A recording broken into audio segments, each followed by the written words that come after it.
पुढच्या बातमीकडे वळूयात। आज रविवार असल्यामुळे आपण मुंबई अहमदाबाद राष्ट्रीय महामार्गावरून मुंबईच्या दिशेने प्रवास करण्याचा विचार करत असाल तर ही बातमी आपल्यासाठी आहे।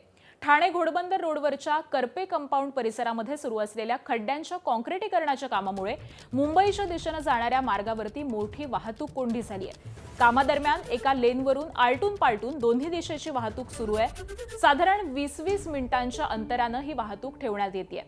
त्यामुळे गुजरातहून मुंबईकडे येणाऱ्या वाहनांच्या मालजीपाडा ते नायगाव पर्यंत लांबच लांब रांगा लागलेल्या आहेत। याचा आढावा घेतलाय आमच्या प्रतिनिधीने, जाणून घेऊयात। मुंबई अहमदाबाद राष्ट्रीय महामार्गावर सलग दुसऱ्या दिवशी ही प्रचंड वाहतूक कोंडी आहे। मी आता सध्या मुंबई अहमदाबाद राष्ट्रीय महामार्गावर आहे। आपण जर बघितलं तर ही जी लाईन आहे ही मालजीपाडा जे नायगाव या ठिकाणापर्यंत गेलेली आहे। ठाणे घोडबंदर रोडवरील करपे कंपाऊंड या ठिकाणी प्रचंड खड्डे झाले होते, त्यामुळे मीरा भाईंदर महानगरपालिकेकडून त्या खड्ड्यांचं सिमेंट काँक्रिटीकरण सुरू आहे। शनिवारी म्हणजे काल 9 वाजल्यापासून हे कामाला सुरुवात झालेली आहे। ते आज रविवारी 12 वाजेपर्यंत हे काम सुरू राहणार आहे। त्यामुळे आज रविवार आहे, जर आपण या मार्गाचा अवलंब करत असाल तर कृपया करू नका। आवश्यकता असेल तरच करा, कारण की प्रचंड वाहतूक कोंडी या मार्गावर आहे। आणि या कामादरम्यान एका लेनवरून आलटून पालटून दोन्ही दिशेची वाहतूक जी म्हणजे 20-20 मिनिटावर च्या अंतराने सुरू ठेवण्यात आलेली आहे।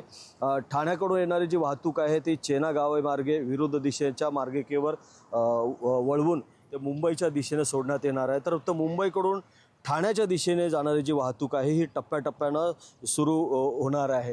त्यामुळे जर आज रविवार आहे आणि रविवार एन्जॉय करायचं बेत असाल तर कृपया मुंबई अहमदाबाद राष्ट्रीय महामार्गावर प्रवास करू नका। शक्यतो लोकलने प्रवास करा आणि आवश्यकता असेल, अतिआवश्यकता असेल तरच प्रवास करा। प्रभाकर कुडालकर, एबीपी माझा, मीरा भाईंदर। पुढच्या बातमीकडे वळूयात। भंडारा गोंदिया जिल्ह्यातील महायुतीच्या नवनिर्वाचित खासदार आणि आमदारांचा सत्कार सोहळा भंडाऱ्यात चांगलाच रंगला। मात्र या सत्कारापेक्षा चर्चा रंगली ती मंचावरील नेत्यांच्या कानपिचक्यांची आणि राजकीय टोमण्यांची। प्रफुल्ल पटेल, चंद्रशेखर बावनकुळे, नरेंद्र भोंडेकर, परिणय फुके यांनी जुन्या आठवणींना उजाळा देत एकमेकांचे जाहीरपणे कान टोचले। आगामी निवडणुका एकत्र लढण्याचा चंक बांधताच नेत्यांनी कार्यकर्त्यांना आगामी निवडणुकीसाठी तयार राहण्याचं आवाहन केलेलं आहे।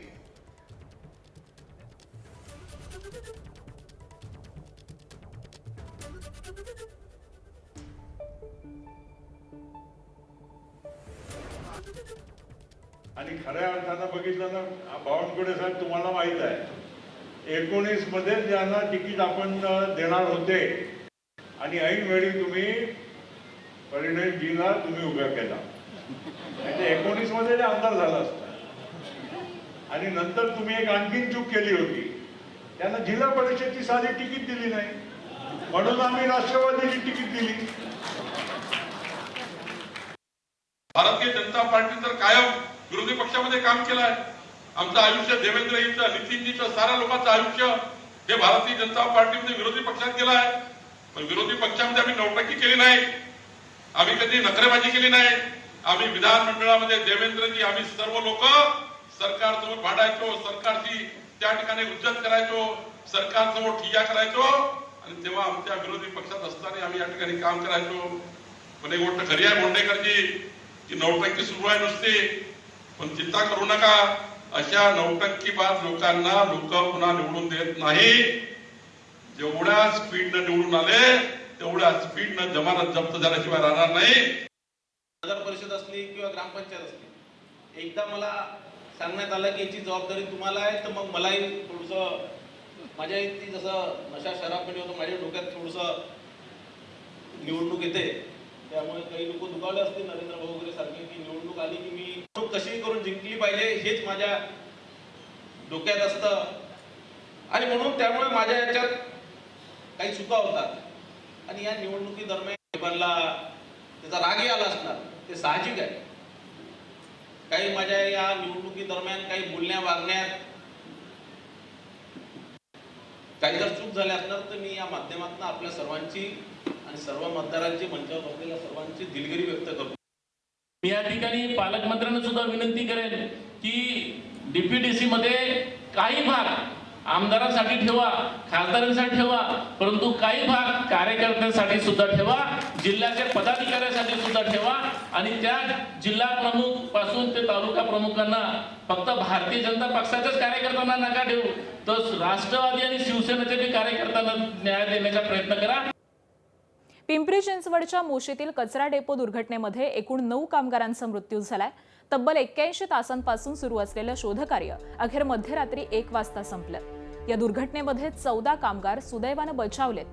दुर्घटना झाली तेव्हा 23 कामगार इमारतीमध्ये होते, त्यापैकी 14 कामगार थोडक्यात बचावले. दरम्यान इमारतीच्या केवळ तळमजल्याचा पूर्णत्वाचा दाखला असताना पहिला आणि दुसरा मजला कसा काय उभारला, तो कोणाच्या परवानगीनं वापरण्यात आला, कचऱ्याचे ढीग एकावरती एक रचत त्याचा डोंगर झाला, त्याकडे पालिकेच्या कोणकोणत्या अधिकाऱ्यांनी दुर्लक्ष केलं, दोष नेमका कोणाचा, की केवळ चौकशीचा फार्स केला जाणार, असे अनेक सवाल या निमित्तानं उपस्थित होऊ लागलेत.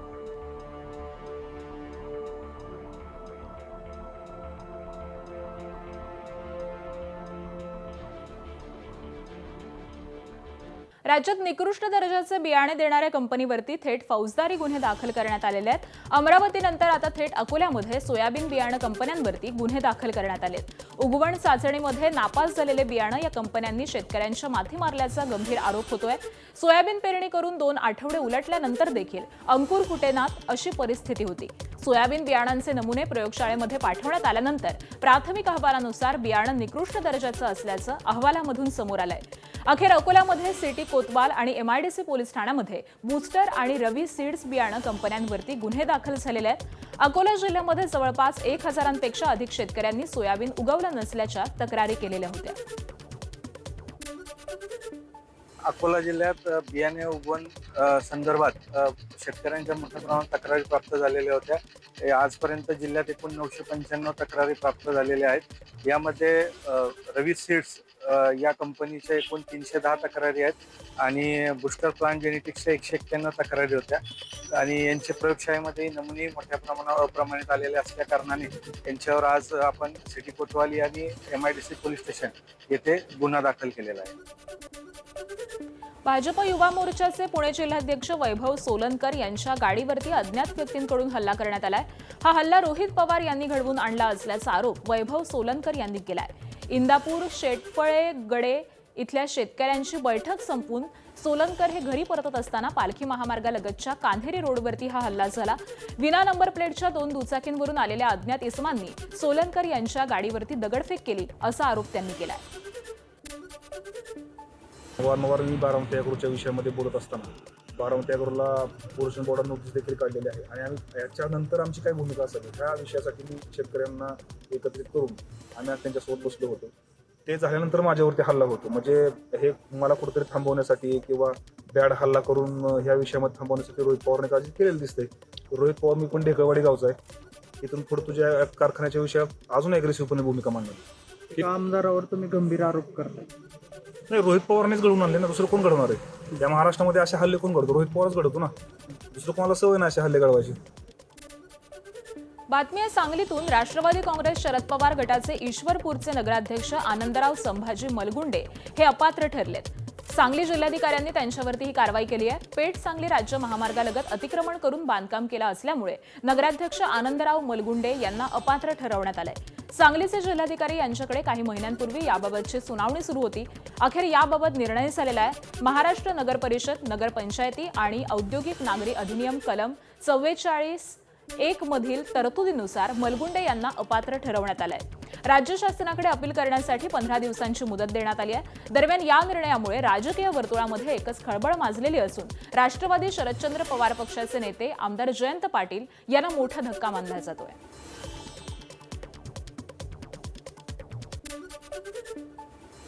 आणि यानंतर बातमी आहे पावसासंदर्भातली हिंगोलीमधून. यंदा मराठवाड्याकडे पावसानं पाठ फिरवली आहे. अर्धा जुलै महिना सरला तरी देखील अनेक भागात पाऊसच नाहीये. एल निनोच्या प्रभावामुळे मराठवाड्यातील अनेक भाग पावसाच्या प्रतीक्षेत आहेत. हिंगोली जिल्ह्यामध्ये आतापर्यंत केवळ 140 मिलीमीटर पावसाची नोंद झालेली असून अपेक्षित पावसाच्या तुलनेमध्ये तब्बल 56% तूट आहे. परिणामी नद्या नाले कोरडे पडलेले आहेत. जुलैचा दुसरा आठवडा संपत आला तरी हिंगोली शहरालगत वाहणारी कयाधू नदी अजूनही कोरडीच आहे. आढावा घेतला आमचे प्रतिनिधी माधव दिपके यांनी. सध्या जुलै महिना सुरू झालेला आहे. जुलै महिन्याचा दुसरा आठवडा सुरू झाला तरी अपेक्षित पाऊस होत नाहीये. त्यामुळं हिंगोली जिल्हावासियांसह शेतकरी पुरते हैराण झालेले आहेत. ही अवस्था हिंगोली जिल्ह्याचीच नाही तर संपूर्ण मराठवाड्याची हीच अवस्था आहे. हिंगोली जिल्ह्यातल्या ज्या 3 नद्या आहेत त्या पूर्णपणे कोरड्या ठाक पडलेल्या आहेत. मी सध्या हिंगोली शहरालगत असलेल्या कयाधू नदी पात्रामध्ये आहे. हे कयाधू नदीचं पात्र आहे. पूर्णपणे नदी कोरडी ठाक पडलेली आहे. आपण ही बघू शकता दूर दूरपर्यंत कयाधू नदीचं जे पाणी या नदीमध्ये असणं अपेक्षित होतं, परंतु कयाधू नदीमध्ये पाणीच नाहीये.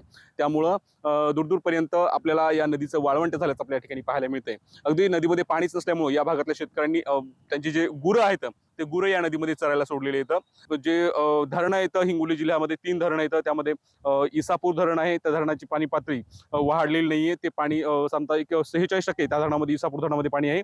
सिद्धेश्वर धरणाचं पाणी पातळी 0% येऊन पोहोचलेली आहे. त्याचबरोबर येलदरी धरणामध्ये फक्त 50% इतका पाणीसाठा आहे. त्यामुळं पाण्याची विशेष वाढ झालेली नाही, कारण पाऊसच झालेला नाहीये. त्यामुळं पाण्याची प्रतीक्षा शेतकऱ्यांना आहे. तर शेतामध्ये जे पिकं पेरणी केलेली आहे ते पिकं सुद्धा आता धोक्यात सापडली आहेत, कारण मागील अनेक दिवसापासून अपेक्षित पाऊस होत नाहीये. त्या पिकांच्या वाढीसाठी पावसाची मोठी गरज असते, परंतु पाऊस नसल्यामुळं शेतकरी सुद्धा हैराण झालेले आहेत. शेतामध्ये स्प्रिंकलर ठिबकच्या सहाय्यानं जुलै महिन्यामध्ये पिकांना पाणी देण्याची वेळ शेतकरी येऊन ठेपलेली आहे. त्यामुळं मेघराजानं चांगल्या पद्धतीनं बरसावं, संपूर्णपणे पिकांची आबादानी व्हावी अशी अपेक्षा शेतकऱ्यांच्या वतीने व्यक्त केली जाऊ लागली आहे. त्यामुळे पाऊस कधी पडतो हे बघणं महत्वाचं आहे. ड्रोन पायलट राम सोळंकीसह मी माधव दिपके, एबीपी माझा, हिंगोली. तर हिंगोलीमध्ये आतापर्यंत केवळ 140 मिलीमीटर एवढाच पाऊस पडलेला आहे. त्यामुळे कयाधू नदीची ही दृश्य आपण पाहतोय. कयाधू नदी अजूनही कोरडीच आहे.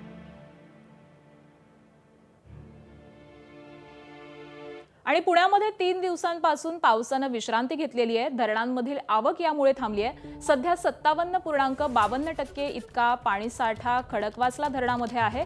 गेल्या वर्षी आजच्या दिवशी 71.31% इतका पाणीसाठा होता. तर पुण्याच्या 4 धरणांमध्ये सध्या 16.77 TMC इतका पाणीसाठा आहे. हवामान प्रणाली कमकुवत झाल्यामुळे पावसानं विश्रांती घेतल्याचं कळतंय. घाटमाथ्यावरती 500 मिलीमीटर वरून पाऊस थेट शून्यावरती आलेला आहे. तर पुढील 5 ते 6 दिवस मुसळधार पावसाची शक्यता ही नाहीये.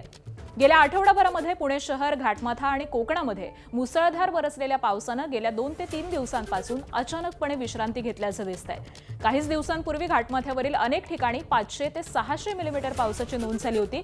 मात्र गेल्या 24 तासामध्ये या भागातील बहुतांश भागामध्ये पावसाची नोंद ही थेट शून्यावरती आली आहे. ही परिस्थिती अनपेक्षित नसून विविध हवामान प्रणाली कमकुवत झाल्यानं पावसाचा जोर कमी झाल्याचं भारतीय हवामानशास्त्र विभागानं स्पष्ट केलेलं आहे. पुणे जिल्ह्यातील घाट परिसरामध्ये शुक्रवारी सकाळी 8 ते शनिवारी सकाळी 8 या 24 तासांमध्ये केवळ शिरगाव इथं 10 मिलीमीटर, भिरा इथे 12, दौडी 10, पोफळी 12 आणि ताम्हणी इथं 12 मिलीमीटर पावसाची नोंद झाली आहे. याआधी सलग 4 ते 5 दिवस घाट परिसरामधील अनेक ठिकाणी अतिवृष्टी झालेली होती आणि त्यानंतर हे दृश्य दिसून येत आहे.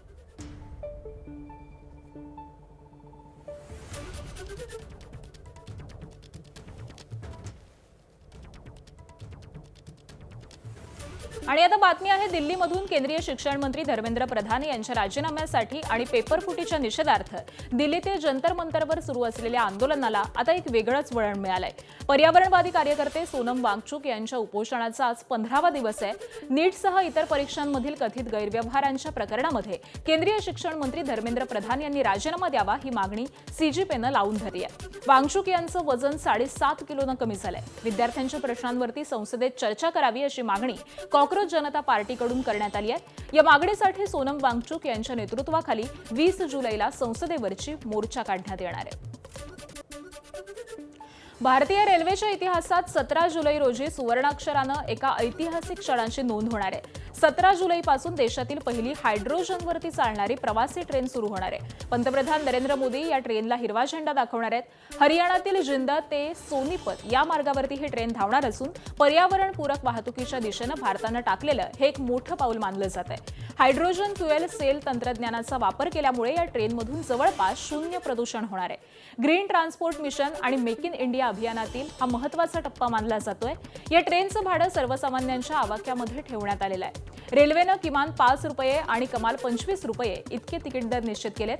जिंद ते सोनीपत हा साधारणपणे 90 किलोमीटरचा प्रवास ही ट्रेन अवघ्या 1 तासामध्ये पूर्ण करणार आहे. सध्या याच मार्गावरती धावणाऱ्या DMU ट्रेनला हे अंतर पार करण्यासाठी जवळपास 2 तास लागतात.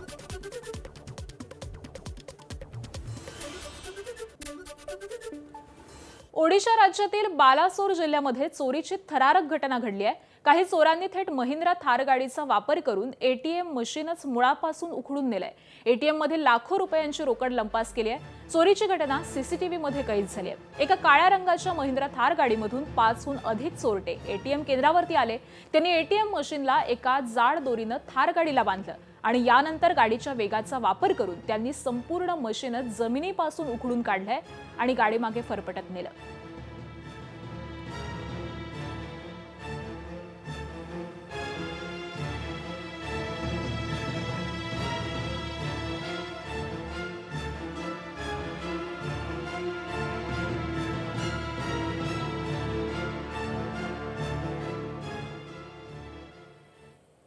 उत्तराखंड राज्यामध्ये सध्या पावसाचा कहर सुरू आहे. त्यामुळे डोंगर रांगेमध्ये अनेक ठिकाणी भूस्खलन झाल्याच्या घटना घडलेल्या आहेत. उत्तरकाशी जिल्ह्यातील सियाना चट्टी या परिसरामध्ये झालेल्या भूस्खलनामुळे यमुनोत्री राष्ट्रीय राज्यमार्गाला धोका निर्माण झालाय. त्यामुळे सुरक्षेच्या कारणासाठी महामार्ग वाहतुकीसाठी बंद करण्यात आलाय. त्यामुळे या मार्गावरती अडकलेल्या लोकांची सुटका करण्यासाठी प्रशासनाकडून प्रयत्न सुरू आहेत. प्रशासनाकडून पर्यटकांना बाहेर काढण्यासाठी पर्यायी मार्गाचा वापर करण्यात येतोय.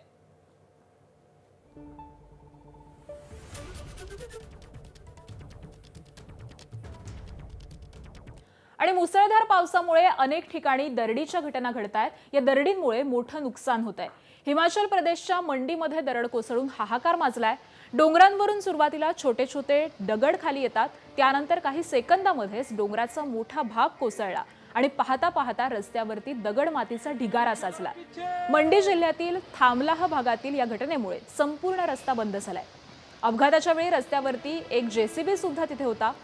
डोंगरांवरून दगड पडायला सुरुवात होताच तिथल्या लोकांनी JCB चालकाला मागे हटण्यास सांगितलं. सुदैवानं चालकानं वेळेवरती JCB मागे घेतला आणि मोठी दुर्घटना टळली.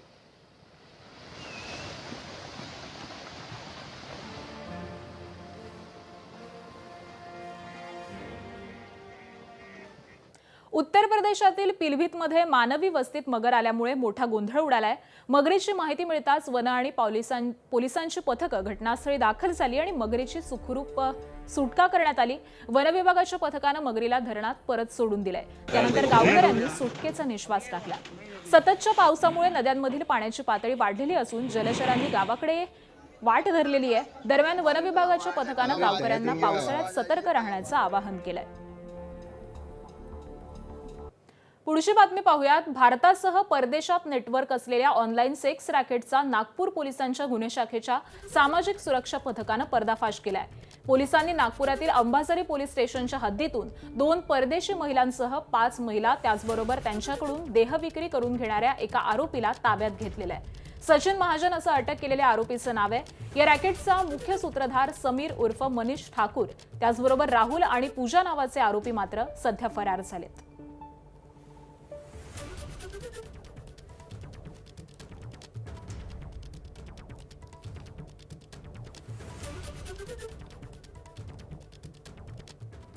राजकीय वर्तुळातून एक अत्यंत धक्कादायक आणि मोठी बातमी समोर आली आहे. ठाकरेंच्या शिवसेनेचे ज्येष्ठ नेते आणि माजी खासदार विनायक राऊत, त्यांचा मुलगा आणि नगरसेवक गीतेश राऊत यांच्यासह त्यांच्या संपूर्ण कुटुंबाविरोधात ठाण्यात गुन्हा दाखल करण्यात आलाय.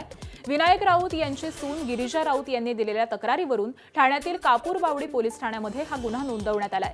यामध्ये कौटुंबिक शाळासोबतच जादूटोणा विरोधी कायद्यान्वये गुन्हा दाखल करण्यात आलेला आहे. माजी खासदार विनायक राऊत यांची सून गिरिजा राऊत यांनी पोलिसात दिलेल्या तक्रारीमध्ये राऊत कुटुंबावरती अत्यंत खळबळजनक आणि गंभीर आरोप केले. राऊत कुटुंबाकडून तिचा मानसिक आणि शारीरिक छळ केला जात होता. इतकंच नव्हे तर घरात बळजबरीनं गोमूत्र प्यायला दिलं गेलं असा धक्कादायक आरोप त्यांनी केलाय. याशिवाय राऊत कुटुंबातील सदस्यांनी अत्यंत क्रूरतेने तिच्या डोक्यावरील केस कापल्याचा आरोप देखील गिरिजा यांनी तक्रारीमधून केलाय. या अघोरी कृत्यांमध्ये आणि जादूटोणा प्रकरणामध्ये राऊत कुटुंबासह फिरोज बाबा आणि काजी बाबा विरोधामध्ये गुन्हा दाखल करण्यात आलाय. या संपूर्ण प्रकरणावरती आता ठाकरे गटाकडून किंवा विनायक राऊत यांच्याकडून काय प्रतिक्रिया येते याकडे सगळ्यांचंच लक्ष लागलंय. प्रसिद्ध गायक संगीतकार पलाश मुच्छर याचा अटकपूर्व जामीन अर्ज सांगली जिल्हा न्यायालयानं फेटाळलाय. चित्रपट निर्माते विज्ञान माने यांची आर्थिक फसवणूक करून जातीवाचक शिवीगाळ केल्याप्रकरणी त्याच्यावरती गुन्हा दाखल झालाय. पलाशनं नजरिया या चित्रपटामध्ये गुंतवणुकीसाठी विज्ञान मानेंकडून 25 लाख रुपये घेतले होते. चित्रपट पूर्ण न केल्यामुळे पलाशनं फसवणूक केल्याचा आरोप मानेंनी केलाय. तसंच पैशांची मागणी केल्यानंतर 22 नोव्हेंबर 2025 रोजी सांगली आष्टा रोडवरच्या टोलनाक्यावरती वाद झाला होता. त्यावेळी पलाशनं जातीवाचक शिवीगाळ केली असा आरोप विज्ञान मानेंनी केलाय. सांगली शहर पोलीस ठाण्यामध्ये पलाश मुच्छर विरोधात अॅट्रॉसिटी आणि धमकी दिल्याचा गुन्हा दाखल झालाय. अॅट्रॉसिटीच्या गुन्ह्यामध्ये अटकेच्या भीतीनं पलाशनं अटकपूर्वक जामिनासाठी सांगलीच्या जिल्हा न्यायालयामध्ये धाव घेतली. त्याला अंतरिम जामीन मिळाला होता, परंतु अंतिम सुनावणीवेळी सरकारी वकिलांचा युक्तिवाद ग्राह्य मानून पलाशचा अटकपूर्व जामीन फेटाळण्यात आलाय.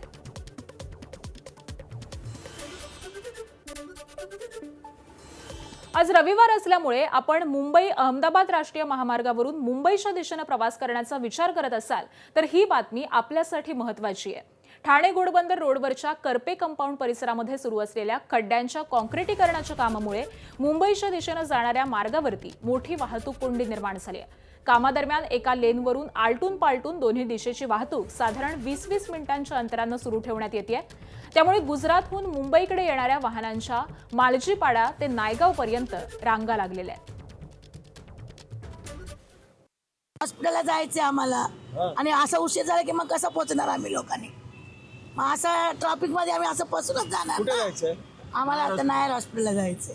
किती तास झाले आता इकडनं? आता चिंचोडीवर आम्हाला 1-1.5 तास झाला आता निघाला. 2.5-3 घंटा हो गया सर. भूखे भी ऐसे लाइन ट्रैफिक में खड़ा हुआ हूँ सर. मुंबई जाना है सर. 3 घंटा तो हो गया इधर. हाँ सर. मैं महाबलेश्वर जाना है, 2 घंटे से यहाँ खड़ा हूँ.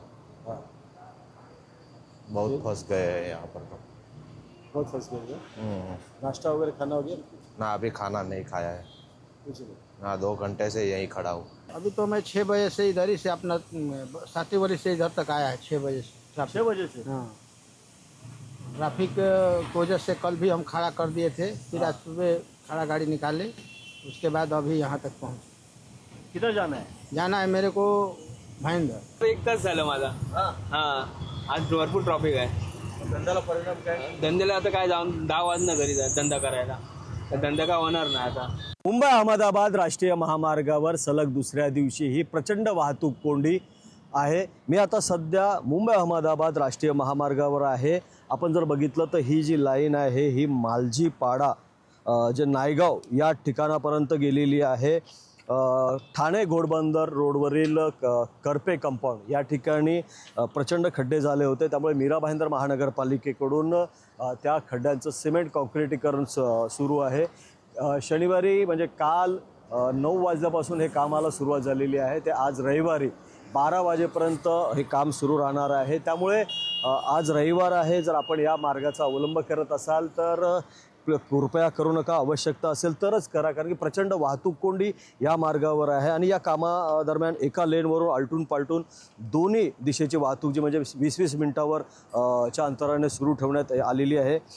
ठाण्याकडून येणारी जी वाहतूक आहे ती चेना गावे मार्गे विरुद्ध दिशेच्या मार्गिकेवर वळवून ते मुंबईच्या दिशेने सोडण्यात येणार आहे. तर मुंबईकडून ठाण्याच्या दिशेने जाणारी जी वाहतूक आहे ही टप्प्याटप्प्यानं सुरू होणार आहे. त्यामुळे जर आज रविवार आहे आणि रविवार एन्जॉय करायचं बेत असाल तर कृपया मुंबई अहमदाबाद राष्ट्रीय महामार्गावर प्रवास करू नका.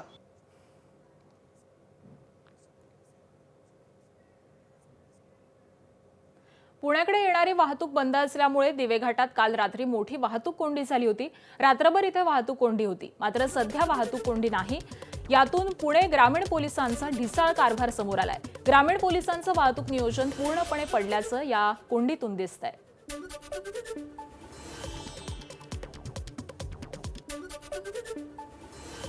एकनाथ खडसेंच्या पुन्हा भाजप प्रवेशाबद्दल शिवसेनेच्या गुलाबराव पाटलांना माहिती आहे, मला माहिती नाही अशी प्रतिक्रिया भाजपचे नेते आणि मंत्री गिरीश महाजन यांनी दिली आहे. तर जुन्या घरामध्ये जाऊन खडसेंना काय मिळणार असा टोला गुलाबराव पाटलांनी लगावलाय.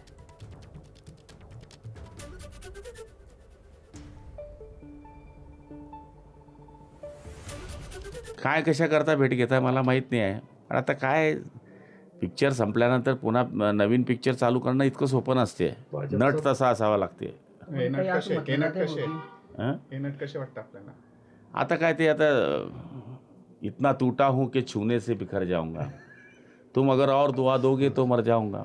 घरी येऊन काय झालं, पहिले ज्या घरात तुम्ही राहिले त्या घरात तुम्ही 13 खात्याचे मंत्री होते, त्यावेळेस त्या घरातून निघून आले. आता त्या घरात जाऊन काय भेटणार आहे आपल्याला? शेवटी असं आहे की मग आता शेवटचं आपला कार्यक्रम चांगला व्हावा, मागच्यांची लाईन लागावी, याच्याकरताचा हा प्रयत्न आहे, बाकी काही नाही. गुलाब भाऊंना माहीत हो, मला काही माहिती नाही त्याच्याबद्दल, कारण हे जास्त माहिती ठेवतात सध्या. मी सध्या सगळ्या जिल्ह्यामध्ये जिथे इथे आता पाऊस झाला, अतिवृष्टी झाली, दरड कोसळली, घरं पडलेत, त्या ठिकाणी मी सध्या 8 दिवसापासून फिरतोय. आपल्याला कल्पना आहे 4-5 तारखेपासून 4 तारखेपासून. त्यांच्याबद्दल अधिक माहिती गुलाब भाऊ सांगू शकतील. बातमी आहे अमरावतीमधून. अमरावतीच्या चांदूर रेल्वे तालुक्यातल्या राजुरा इथं निकृष्ट सोयाबीन बियाणाचा प्रकार समोर आलाय. यामुळे अनेक शेतकऱ्यांमध्ये संतापाची लाट उसळलेली आहे. शेतकऱ्यांनी महालूक कंपनीचं सोयाबीन, बूस्टर कंपनीचं हुतुतू सोयाबीन, महादेव इन्व्हेंज त्याचबरोबर कंपन्यांच्या बियाणांची पेरणी केली आहे. पेरणी करून 10 ते 11 दिवस उलटून देखील उगवण न झाल्यामुळे शेतकऱ्यांचे मोठं आर्थिक नुकसान झालंय. शेतकऱ्यांनी वारंवार तक्रार केल्यानंतर महालूक कंपनीचे अधिकारी प्रत्यक्ष शेतात दाखल झाले. त्यांनी प्रभावित शेताची पाहणी केली. मात्र या पाहणी दरम्यान संतप्त शेतकऱ्यांनी अधिकाऱ्यांना चांगलंच धारेवरती धरलं. यावेळी राजुऱ्यातील शेतकरी आणि ग्रामपंचायत सदस्य भूषण काळेंनी संताप व्यक्त करत कंपनीच्या अधिकाऱ्यांना कठोर शब्दामध्ये इशारा दिलाय. मी कंपनीला सोडणार नाही, वरिष्ठ अधिकाऱ्यांना बोलवा, अन्यथा थेट झाडावरती लटकवू, असा इशारा त्यांनी दिला. 13 तारखेला वावर पेरलं, आम्हाला इथं 5चा आवरेज लागत नाही. हे पेरायला लागते, खा लागते, त्याच्यावर घर चालते. लेकरांचे शिक्षण त्याच्यावर आहे. आम्हाला उली लेकर आहे, शिक्षण करायला लागते. तुमचे लेकर मोठ्या शाळेत शिकते, आमचे लेकर जिल्हा परिषदेत शिकते. दप्तर घ्यायला पैसा नाही इथं. मी सोडणार नाही, इथं झाडाला बांधून ठेवी. मला तुमच्या वरिष्ठ अधिकारी तुम्ही बिलकुल ठीक आहे. तुमचा शब्द लागेल तुम्हाला. काय बितून राहिले आमच्या हे तंत्र वरतं येऊन राहिलं.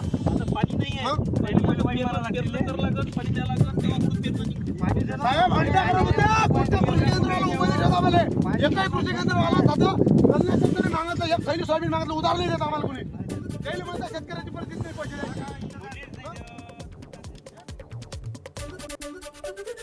राज्यात निकृष्ट दर्जाचं बियाणं देणाऱ्या कंपनीवरती थेट फौजदारी गुन्हे दाखल करण्यात आलेत. अमरावतीनंतर आता थेट अकोल्यामध्ये सोयाबीन बियाणं कंपन्यांवरती गुन्हे दाखल करण्यात आलेत. उगवण चाचणीमध्ये नापास झालेले बियाणं या कंपन्यांनी शेतकऱ्यांच्या माथी मारल्याचा गंभीर आरोप होतोय. सोयाबीन पेरणी करून 2 आठवडे उलटल्यानंतर देखील अंकुर फुटेनात अशी परिस्थिती आहे. सोयाबीन बियाणांचे नमुने प्रयोगशाळेमध्ये पाठवण्यात आल्यानंतर प्राथमिक अहवालानुसार बियाणं निकृष्ट दर्जाचं असल्याचं अहवालातून समोर आलंय. अखेर अकोल्यामध्ये सिटी, कोतवाली आणि MIDC पोलीस ठाण्यात बूस्टर आणि रवी सीड्स बियाणं कंपन्यांवरती गुन्हे दाखल झाले. अकोला जिल्ह्यामध्ये जवळपास 1000पेक्षा अधिक शेतकऱ्यांनी सोयाबीन उगवलं नसल्याच्या तक्रारी केलेल्या होत्या. अकोला जिल्ह्यात बियाणे उगवण संदर्भात शेतकऱ्यांच्या मोठ्या प्रमाणात तक्रारी प्राप्त झालेल्या होत्या. आजपर्यंत जिल्ह्यात एकूण 995 तक्रारी प्राप्त झालेल्या आहेत. यामध्ये रवी सीड्स या कंपनीच्या एकूण 310 तक्रारी आहेत आणि बूस्टर प्लांट जेनेटिक्सच्या 191 तक्रारी होत्या.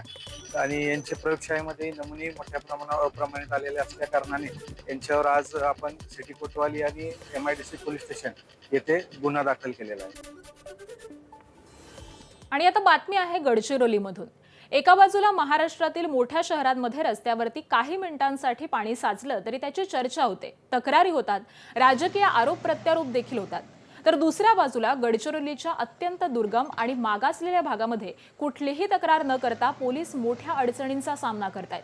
दक्षिण गडचिरोलीच्या लाहेरी, बंगाडी आणि बिनागुंडा या भागामध्ये झालेल्या मुसळधार पावसामुळे इथल्या कच्च्या रस्त्यांची अवस्था आणखी बिकट झाली आहे. सर्वत्र चिखलाचं साम्राज्य आहे आणि याचा फटका बिनागुंडा इथल्या पोलीस मदत केंद्राला बसलाय. बिनागुंडा इथल्या पोलीस मदत केंद्रामध्ये 100पेक्षा जास्त जवान राहतात. मात्र रस्त्यावरती चिखलाचं साम्राज्य असल्यामुळे या परिसरात सिलेंडरचा पुरवठाही होत नव्हता. सततच्या पावसामुळे चिखलाचे एकावर एक थर साचले होते. बंगाडीवरून निघालेलं रेशन आणि सिलेंडरचे ट्रॅक्टर मातीतच फसले. नाला पार करताना ट्रॅक्टरची ट्रॉली चिखलात रुतली आणि अखेर गडचिरोली पोलिसांच्या C60 जवानांनी ट्रॅक्टरला धक्का मारत चाक चिखलात रुतणार नाही याची काळजी घेत चाकापुढे दगडांचा आधार देत इंच ट्रॅक्टर पुढे नेण्याचं काम केलं. जवानांच्या अनेक तासांच्या प्रयत्नांनंतर आवश्यक आणि रेशन आणि सिलेंडर बिनागुंडाच्या पोलीस मदत केंद्रापर्यंत दाखल झाल्या। या परिस्थितीवरून महाराष्ट्र पोलिसांसह सीआरपीएफचे शेकडो जवान कोणत्या परिस्थितीमध्ये आपलं जीवन जगतायत याचं वास्तव समोर आलंय।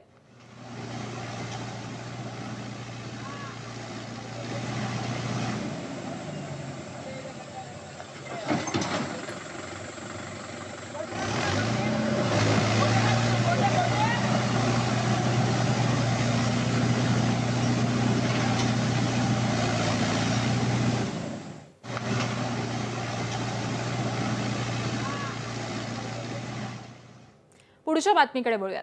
कोकणातल्या डोंगर रांगांच्या कुशीत असलेलं काळं कातल आणि त्याच काळ्या कातळामधून फेसाळत कोसळणारा पांढरा शुभ्र धबधबा, त्याचवेळी उन्हाच्या हलक्या तिरीपमध्ये दर्शन देणारे आणि सोनेरी रंगात चकाकणारे मासे, हा सारा अनुभव तुम्हाला एक वेगळीच अनुभूती आणि मनाला प्रसन्नता देऊन जातो। रत्नागिरी जिल्ह्यामध्ये चांदेराई गावामध्ये असलेला धबधबा या सर्व वर्णनाला अगदी खरा ठरतोय।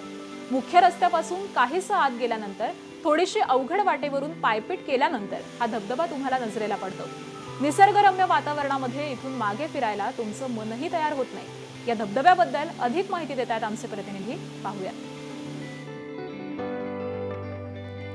पावसाळ्यात धबधब्यावरती जाऊन मौज मजा मस्ती करायला आवडत नाही असं कोणीतरी क्वचितच आपल्याला सापडेल। आणि कोकणात, विशेषतः कोकणामध्ये हे धबधबे आणखीन चांगल्या पद्धतीने प्रवाहित होतात आणि फेसाळत कोसळणारे धबधबे सर्वांचं आकर्षण असतं, आकर्षणाचा केंद्रबिंदू असतो। आत्ता मी ज्या ठिकाणी उभा आहे तो धबधबा आहे चांदेराई गावातला, रत्नागिरी तालुक्यामध्ये। ज्या वेळेला तुम्ही रत्नागिरी मार्गे चांदेराई मार्गे लांजाला जाता त्यावेळेला हे गाव लागतं आणि चांदेराई गावात असलेला हा धबधबा आत्ताच्या घडीला जर बघितलं तर पाऊस थांबलाय त्यामुळं पाणी तुलनेनं कमी आहे, पण उंचच कड्यांमधून हा कोसळणारा धबधबा, प्रवाहित असलेला धबधबा सर्वांच्या आकर्षणाचा केंद्रबिंदू आहे। इथं विशेष बाब हीच आहे की आडकुशीला आहे, आडवळणावरती हा धबधबा आहे, त्यामुळं इथं फारशी गर्दी किंवा फारशी रेलचेल नसते आणि पक्ष्यांची शीळ, एकांतवास, निसर्गाच्या सानिध्यामध्ये आणि अगदी हिरव्यागार डोंगरामध्ये, डोंगराच्या कुशीत वसलेला हा धबधबा सर्वांच्या आकर्षणाचा आणि प्रत्येकाला मोहून टाकणारा असाच आहे। जर तुम्ही कधी इथं आलात तर काळजी घ्या इथल्या पर्यावरणाची देखील आणि स्वतःची देखील। कॅमेरामॅन महबूब शेख सोबत मी अमोल मोरे, एबीपी माझा, रत्नागिरी।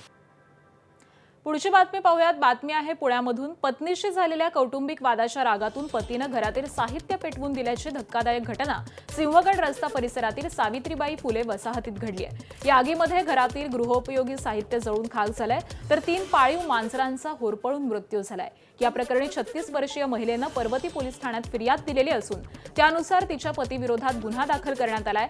पतीची एका महिलेशी असलेली मैत्री तक्रारदार महिलेला मान्य नव्हती आणि यावरून गेल्या काही दिवसांपासून पती पत्नीमध्ये वारंवार वाद होत होता आणि त्यातूनच ही घटना घडली। यावर्षी 14 सप्टेंबर रोजी गणेश चतुर्थी असून गावी जाणाऱ्यांची तिकीट काढण्यासाठी धडपड सुरू आहे। गणेशोत्सवानिमित्त कोकणात जाणाऱ्या रेल्वे गाड्यांची तिकीट आरक्षित केली जातात, परंतु कोकणात जाणाऱ्या रेल्वे गाड्यांच्या आरक्षणासाठी प्रवाशांची प्रचंड गर्दी होत असून अनेक गाड्यांची प्रतीक्षा यादीची मर्यादा पार झाल्यामुळे रिग्रेटचा संदेश दाखवण्यात येतोय। विशेषतः मुंबई गोवा महामार्गावरच्या कोकण कन्या, मंगळूर एक्सप्रेससह प्रमुख गाड्यांमध्ये आरक्षित तिकीट मिळणं प्रवाशांसाठी कठीण झालंय। गणेशोत्सवानिमित्त तिकीट आरक्षित सुरू असून गेल्या 2 दिवसांपासून कोकणवासी आरक्षण केंद्रावरती आणि IRCTCच्या त्याचबरोबर खासगी संकेतस्थळावरून आणि अन्य पर्यायी मार्गावरून तिकीटं काढली जात आहेत। संकेतस्थळावरून कोकणातील एक्सप्रेसचं तिकीट काढण्याचा प्रयत्न केल्यास रिग्रेट दाखवण्यात येतोय, त्यामुळे नियमित आरक्षणातून तिकीट मिळण्याची शक्यता अत्यंत कमी झालेली आहे। ब्रेकनंतर बुलेटिनमध्ये आपलं स्वागत आहे आणि एक मोठी बातमी पाहूयात। अमित शहांनीच मला भाजप प्रवेशाची ऑफर दिली, एकनाथ खडसे यांनी मोठा दावा केलेला आहे। अमित शहांनी मला सांगितलं भाजप जॉईन करो असं खडसे म्हणालेत, तर शहांनी बोलावलं म्हणून मी दिल्लीला गेलो। लोकल लोक काम नहीं करेंगे असं म्हणत माझा प्रवेश रोखला गेलेला आहे असा दावा देखील खडसेंनी केलाय। खडसेंना घेतलं तर लोकसभेची सीट पाडू अशी धमकी देण्यात आलेली आहे असं देखील एकनाथ खडसेंनी म्हटलंय। एकनाथ खडसे यांच्या भाजप प्रवेशाच्या चर्चा रंगू लागलेल्या आहेत। गुलाबराव पाटील यांनी सुद्धा या सगळ्याच संदर्भामध्ये प्रतिक्रिया दिलेली होती आणि त्यानंतर अमित शहांनीच मला भाजप प्रवेशाची ऑफर दिलेली आहे असा मोठा दावा एकनाथ खडसे यांच्याकडून करण्यात आलेला आहे. अमित शहांनी मला सांगितलं भाजप जॉईन करू असं देखील खडसे म्हणालेले आहेत. तर शहांनी बोलावलं म्हणून मी दिल्लीला गेलेलो होतो अशी माहिती एकनाथ खडसेंनी दिली.